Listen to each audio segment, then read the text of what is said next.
Dialectical का क्या अर्थ होता है ये आज के इस वीडियो में सीख लेते हैं। डायलैक्टिकल का एडजेक्टिव के रूप में इस्तेमाल किया जाता है और डायलैक्टिकल का अर्थ होता है जो डायलैक्ट से संबंधित हो, यानी कि द्वंद्ववादी, द्वंद्वात्मक या द्वंद्वात्मक भौतिकवाद। जो द्वंद्वात्मक भौतिकवाद है ये मार्क्स के दर्शन में एक सिद्धांत है, या मार्क्स के दर्शन को जो है द्वंद्वात्मक भौतिकवाद कहा जाता है। अब ये होता क्या है ये भी मैं आपको थोड़ा बता देता हूँ।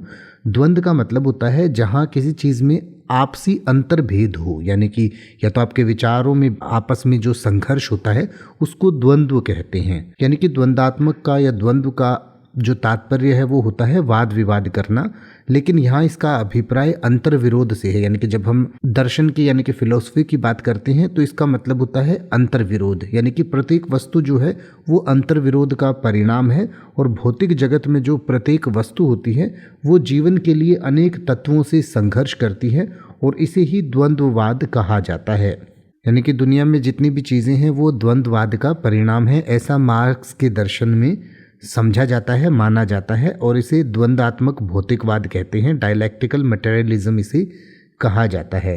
इसके अलावा द्वंद्वात्मक कोई चीज़ तब भी होती है जब उसमें एक ही बात जो परस्पर विरोधी चीज़ें कहती है। यानी कि एक द्वंद्वात्मक तब होता है जब एक ही समय में दो परस्पर विरोधी चीज़ें सत्य होती हैं।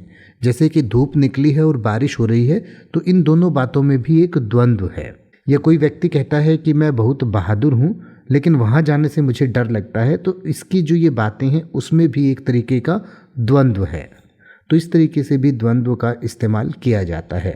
जैसे कि अगर आप ये कहना चाहें कि उसकी मुख्य चिंता स्पष्ट द्वंद्वात्मक व्याख्या थी, तो आप कहेंगे his main concern was a clear dialectical exposition. His main concern was a clear dialectical exposition. अब आप ऐसे ही किसी भी वर्ड का मतलब हिंदी और इंग्लिश में YouTube पर सर्च कर सकते हैं। आपको मेरी वीडियो मिल जाएगी जिसमें आप बिना किसी फालतू बकवास के सीधा उस वर्ड का मतलब समझ पाएंगे। तो ऐसी ही वीडियोस को देखते रहने के लिए चैनल को सब्सक्राइब करें और बेल आइकन को प्रेस करें।